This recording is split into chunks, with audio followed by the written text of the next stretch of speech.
پی T C L کے pensioners کو اپنے چینل پر خوش آمدید۔ امید کرتے ہیں کہ آپ جہاں جہاں پر ہوں گے خیریت کے ساتھ ہوں گے۔ آج کا ہمارا ٹاپک ہے پی ٹی سی ایل کے پینشنرز متوجہ ہوں۔ P T C L pensioners کے حوالے سے لیٹسٹ نیوز اپڈیٹ۔ خبر کی مکمل تفصیلات سے آپ کو آگاہ کرتے ہیں۔ P T C L pensioners کے حوالے سے اہم خبر آ گئی ہے، اور وہ خبر کون سی ہے، مکمل تفصیلات آپ کے ساتھ شیئر کرتے ہیں۔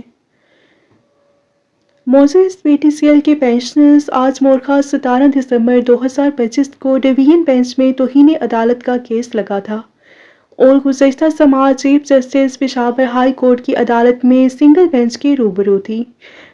پی ٹی ای ٹی اور پی ٹی سی ایل کے وکیل نے عدالت کو مختلف حوالے دے کر معاملات الجھانے کی کوشش کی، حالانکہ یہ سراسر عمل درآمد توہین عدالت کا کیس ہے۔ عدالت نے دلائل سننے کے بعد آئندہ سماعت 15 جنوری 2026 تک ملتوی کر دی ہے۔ یہ تھی P T C L pensioners کے حوالے سے لیٹسٹ نیوز اپڈیٹ، جو کہ آپ کے ساتھ شیئر کی گئی۔ ویڈیو کو لائک اور شیئر کر لیجیے۔ ملتے ہیں نیکسٹ ویڈیو میں۔ ٹل دین ٹیک کیئر۔ اللہ حافظ۔